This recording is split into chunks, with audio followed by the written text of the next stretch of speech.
The sun blazed over the hills of Galilee. Crusader soldiers stumbled through the dust, their armor heavy, their mouths dry with thirst. Some dropped to their knees, others collapsed and never rose again, and around them Saladin's army waited, watching like wolves, ready to strike. This was no ordinary battle. This was the day the Crusaders lost everything, the day their dream of holding Jerusalem began to die.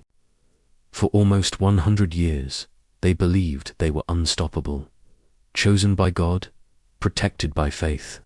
But on this one burning day in 1187, at a place called the Horns of Hattin, their strength, their pride, and their hope all crumbled. This is the story of the battle that broke the Crusaders and changed history forever. Almost 100 years had passed since the First Crusade. In that first rush, Christian knights from Europe stormed Jerusalem. They carved out kingdoms across the Holy Land. They built castles of stone.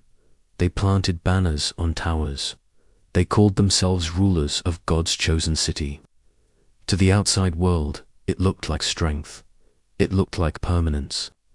But under the surface, the Crusader states were fragile. The problem was not their walls, not their weapons. The problem was themselves. The lords who ruled these lands rarely agreed.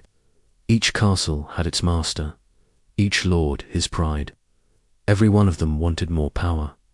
Instead of working together, they argued. Over land, over titles, over taxes. Greed ate away at unity, even as enemies gathered on the horizon. Kings of Jerusalem came and went, but none had the strength of the first Crusaders. Baldwin, the leper king, held the kingdom together for a time. Though crippled by disease, his mind was sharp, his will was strong. But when he died, weaker hands took power. The throne fell into dispute. Factions tore at the heart of the kingdom. Some leaders urged caution, diplomacy, even peace with Muslim neighbors. Others demanded holy war, bold raids that only angered Saladin. The kingdom was divided at its very core. It wasn't just politics. The Crusaders were also few in number. The flood of European knights had dried up. Reinforcements came rarely, and fewer men were willing to leave their homes for wars far away.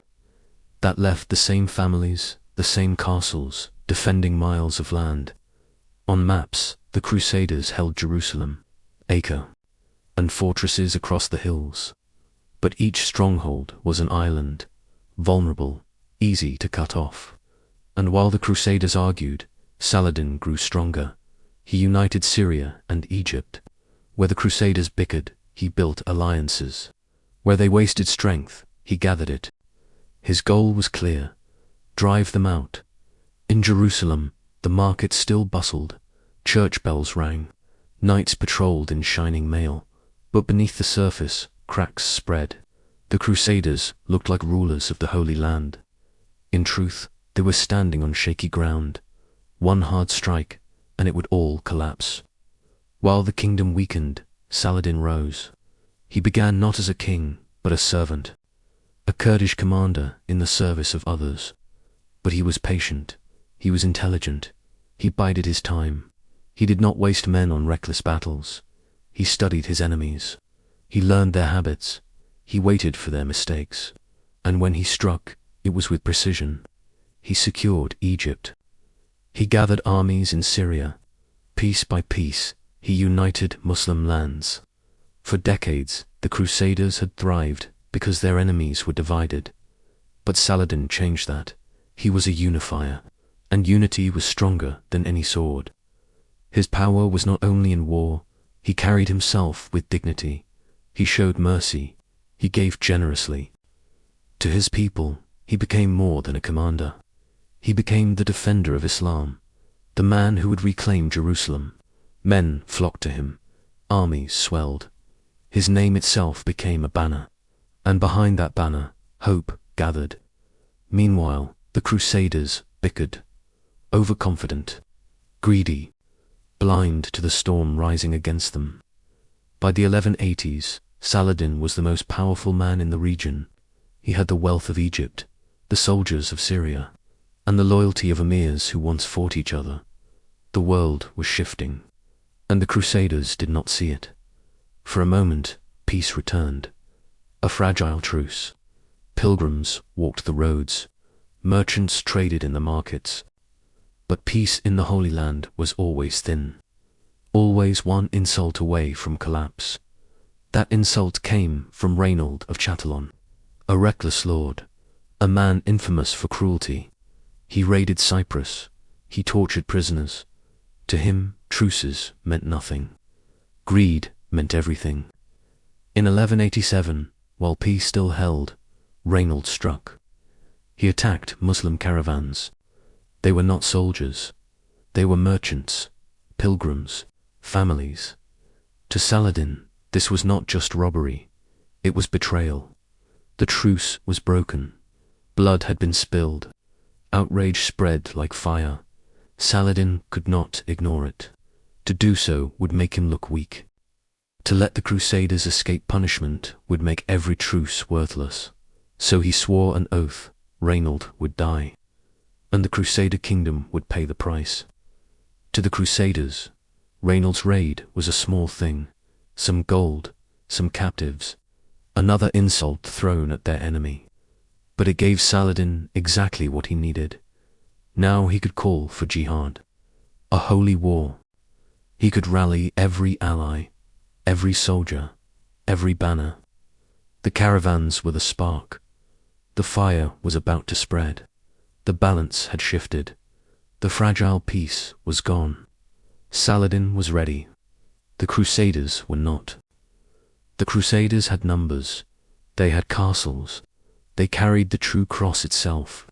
But they lacked the one thing they needed most: unity. Their leadership was broken, torn apart by pride and rivalry. At the center was King Guy of Lusignan, ruler of Jerusalem, weak, uncertain, mistrusted by his own lords. He had inherited the crown through marriage, not strength. Some called him a coward, others called him a fool. Few called him a king. Around him, stronger voices pulled in every direction. Raymond of Tripoli urged caution. Defend, hold ground, force Saladin to attack. Reynold of Chatillon demanded war.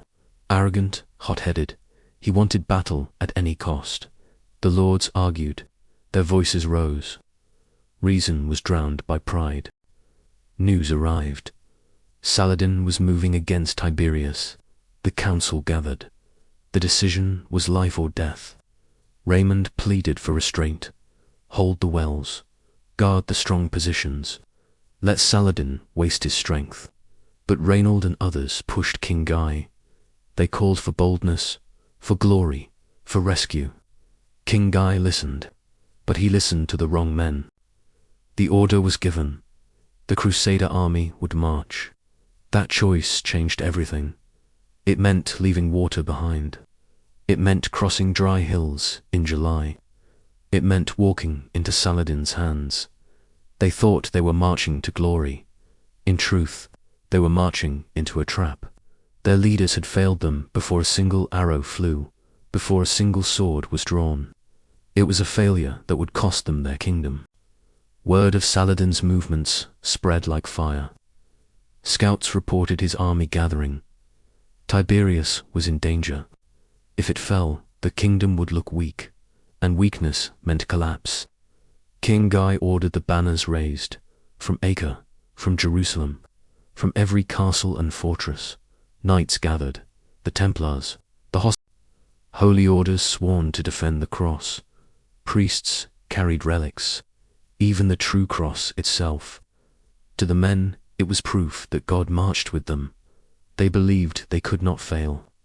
The army that formed was vast, perhaps 20,000 men, knights in shining mail, infantry with spears and shields, archers ready for war. To the soldiers, it looked like strength. To their enemies, it looked like pride. But inside the camp, divisions still festered. Raymond of Tripoli begged restraint. He warned of the heat, the dry land, the distance to water. He saw the trap, but his words were ignored. Reynold shouted louder. Others urged Guy to prove himself, to show strength, to silence doubts about his rule. The king gave the order.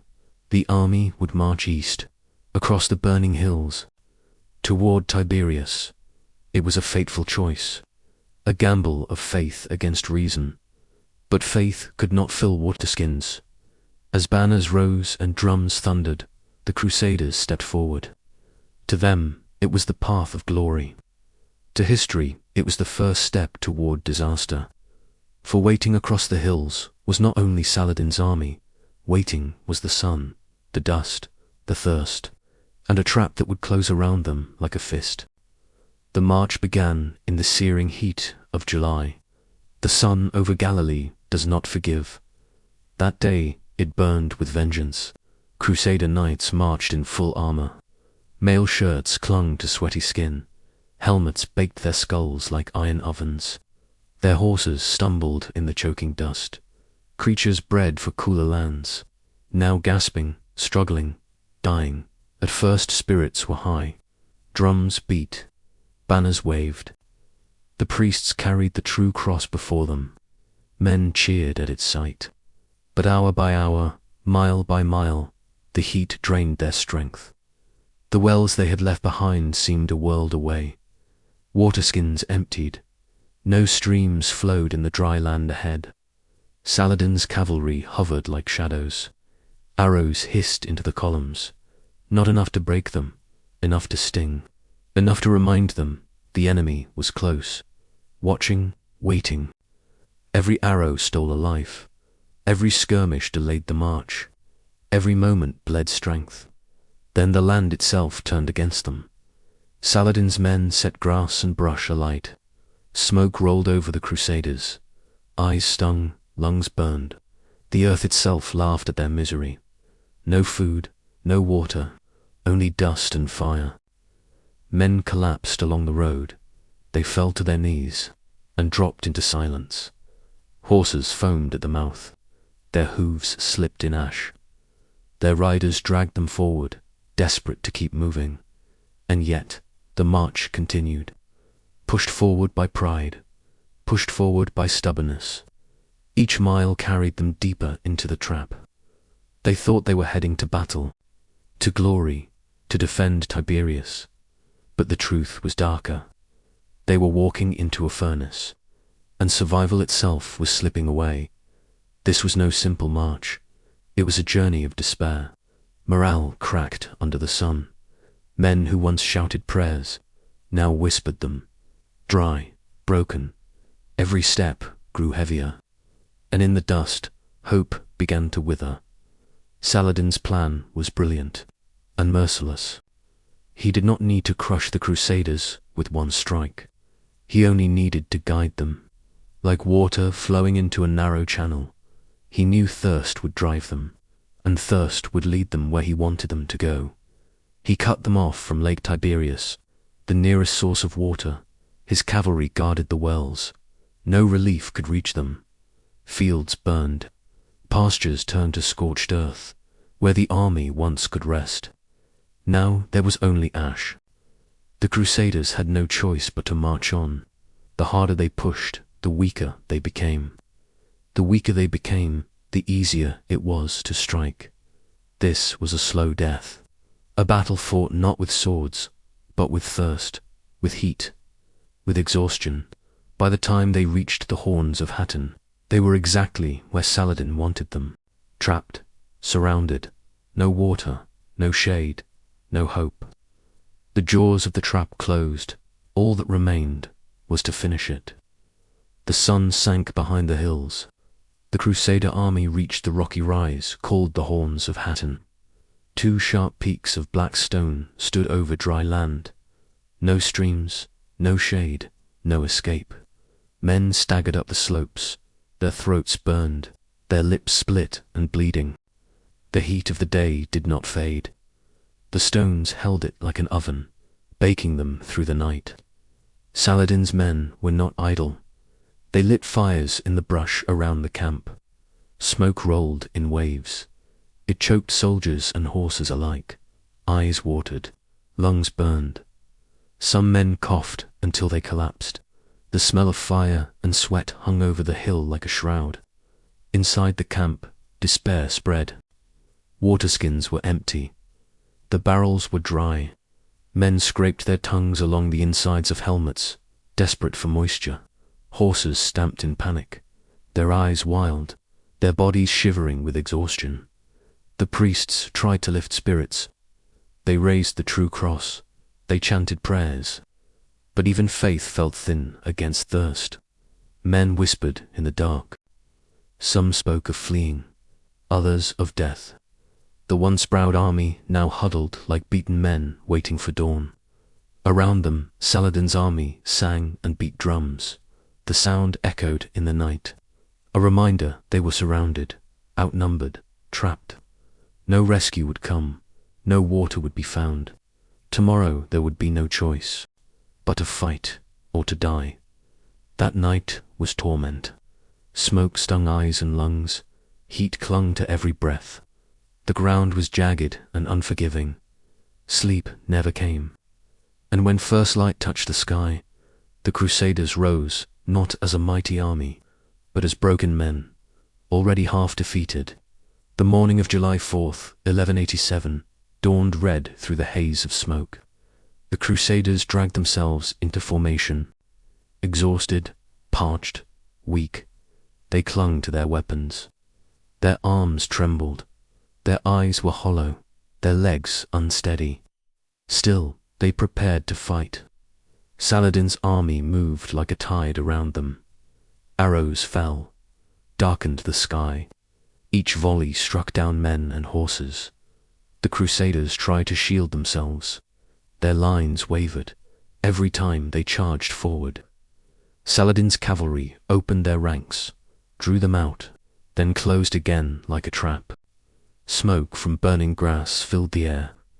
The Crusaders coughed, their lungs burned, their sight blurred. Horses stumbled in the ash. Riders fell to the ground. Knights tried to rally, but the enemy was everywhere. From all sides, arrows and spears cut them down. Desperation pushed them to one last attempt. The knights charged down the slope, lances lowered, their cries echoing. But the charge faltered. The horses were weak, thirsty. They could not break the lines of Saladin's fresh cavalry. The Crusaders crashed into a wall of steel and were repelled. By midday, the army was breaking apart. Infantry scattered, some seeking escape, many cut down as they ran. Knights fought on foot, their strength failing with each swing of the sword. Blood soaked the rocky soil. Hope bled out with it. They had come to fight for the Holy Land, but by afternoon they were no longer an army. They were survivors, surrounded, overwhelmed, fighting only to draw one more breath. The dawn had brought not salvation, but destruction. The slopes of Hattin became a graveyard. Crusaders fell in heaps. Their armor glinted in the merciless sun, shields splintered, swords shattered. Still, they fought. Every knight who charged was swallowed by Saladin's tide. Every infantryman who stood his ground was cut down where he stood. Smoke still choked the battlefield. It stung eyes. It burned throats. It cloaked the hill in a haze of fire. In that smoke, discipline broke. Units scattered. Commanders' voices vanished. The proud banners of the Kingdom of Jerusalem fell one after another. Saladin's men pressed closer. Arrows never ceased. Spears struck true. The Crusaders had no strength left to strike back. Horses collapsed beneath their riders. Knights dismounted, swinging in desperation. Every strike weaker than the last. This was no longer a battle. It was slaughter. The army of Christendom, once fared across the east, now crumbled on a rocky hill, undone by thirst, by fire, by relentless attack. Survivors later spoke of the terror. Endless arrows, the cries of the wounded, the crushing heat, the certainty that God himself had abandoned them. By midday, the final line broke. Some threw down their weapons, others tried to flee, Most were cut down on the slopes.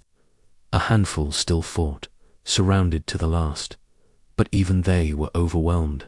By evening, the hill was quiet. The last cries faded. What began as 20,000 men ended as a ruin of corpses, prisoners, and broken banners. The horns of Hattin had claimed them. In the heart of the army, the priests carried the most sacred relic of all, the true cross, mounted on a jeweled staff. To the Crusaders, it was not just wood, it was proof. Proof that God walked with them, proof that victory was certain. On the slopes of Hattin, the relic still stood. Knights swore to defend it with their lives. Through the night of smoke and fire, the priests held it high, chanting prayers, a desperate beacon in a sea of despair. By morning, battle raged, and still the cross rose above the chaos. But even faith can falter. The charges failed, the knights fell, arrows struck at its base, hope wavered. Some men fought harder, convinced God would save them. Others whispered the unthinkable, that God had turned away. Then came the moment that broke them.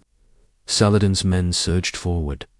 The guards of the relic fell one by one, pierced by arrows, cut down by blades. The priests tried to shield it. They too were struck down, and in the clash, the relic was seized. The cross was taken. The true cross fell into enemy hands. A cry went up, not of triumph, but of despair. When the cross was taken, something greater than a banner was lost. It was not just defeat, it was abandonment. The relic that had carried them through decades of war was gone. The capture of the true cross was more than a prize of war. It was the death of a dream. Across the hill, men saw it vanish, and they dropped their swords. Some fell to their knees, not in prayer, but in surrender. They had lost more than the fight. They had lost the reason to believe they could win at all. When the battle ended, the field was silent. Silent but for the groans of the dying. Smoke drifted over heaps of broken armor. Blood soaked the earth. The Crusader army was gone. What remained were prisoners, thousands of them, rounded up by Saladin's men. Among them was King Guy of Lusignum, dragged from the ruins of his army. He was spared, though his crown was worth little now. But Saladin's eyes were fixed on another. Reynold of Chatillon, the man who broke truces, the man who attacked caravans, the man whose arrogance had sparked the war. Reynold was brought before Saladin's tent. No mercy was offered, no ransom accepted. Saladin himself struck him down, fulfilling the oath he had sworn years before. To Saladin, it was justice. To the Crusaders, it was a warning. This was the price of pride. The Templars and Hospitallers, warrior monks sworn to defend the Holy Land, faced worse. They were seen as the most dangerous foes, men who would never stop fighting. Hundreds were executed on Saladin's orders, their bodies left as a grim message. No holy order could stand against him. For the common soldiers, the future was slavery, chains, markets, foreign lands they would never escape. Some were ransomed. A few returned home. But for most, Hattin was not only defeat, it was the end of freedom, the end of everything. The Crusader kingdom had been broken, not just on the battlefield, but in spirit. Their leaders captured, their knights slain, their relic lost, the heart of their army gone. News of Hattin spread like fire. Castles once proud now shook with fear. Garrisons were too small to resist. With the Crusader army destroyed, no help would come. One by one, fortresses opened their gates. Towns surrendered without a fight. Panic spread across the land. By October 1187, Saladin's banners reached Jerusalem, the jewel of the Crusader states, the holy city itself. Its defenders were few: priests, citizens, a handful of surviving knights. The kingdom that once stretched across the Holy Land was now only a shadow. The siege began. But Saladin did not burn the city. He did not slaughter its people. Negotiations opened. A deal was struck. The city surrendered peacefully. Those who could paid ransom to leave. Those too poor were freed by Saladin's own hand. For nearly a century, Jerusalem had been in Christian hands. Now the banners of the cross were lowered. The crescent rose in their place. Pilgrims wept. Priests prayed. And across Europe, the news struck like thunder. The Crusader dream was broken. The kingdom of Jerusalem, once proud and defiant, had crumbled in months. Hattin was not just a battle, it was the death blow. And Jerusalem was the prize. That hill at Hattin did not just claim an army, it claimed the future of the Crusades. The Crusaders marched with faith, with banners, with the true cross itself. They believed they were invincible, but war does not bow to belief. War bows to water, to patience, to leadership. And in all these things, Saladin triumphed. The Crusaders never truly recovered. Yes, Europe rose in outrage. Kings took the cross again. Richard the Lionheart himself would sail to the Holy Land. Battles would be fought. Victories would be won. But Jerusalem would never be theirs again. Hattin was the wound that never healed. Saladin's victory became legend. To his people, he was the hero who restored honor, the man who reclaimed the holy city. To the Crusaders, he was the nightmare they could not defeat. The man who broke them, not with one duel, but with patience, with vision, with faith. But the legacy of Hattin is more than kings and crowns. It is about what truly decides battles. Not shining armor, not sacred relics, but choices, logistics, unity, or division. The Crusaders lost not because they lacked courage, but because they followed pride instead of wisdom. They left water behind in the heat of July, and it destroyed them more completely than any sword. Think of it. One decision in a war council, one march under a burning sun, one trap set by a patient enemy. Together, these shaped the fate of nations. This is how history turns, not on the clash of steel alone, but on small decisions that spiral into disaster. Today, we imagine the Crusades as stories of glory. Knights under banners, castles against the sky, battles for faith. But Hattin tells a harder truth. Glory is fragile. Faith cannot quench thirst. Pride cannot shield against fire. And when leaders choose poorly, kingdoms collapse in a single day. The Battle of Hattin was not just the end of an army. It was the end of an age. The moment the Crusaders' dream cracked and slipped into legend. If this story opened your eyes, don't let it end here. History is not only kings and crowns. It is choices. It is human struggle. It is the fragile line between victory and ruin. The fall of the Crusaders was more than a defeat, was a warning from history. Pride destroys, patience endures. Help us keep these lessons alive.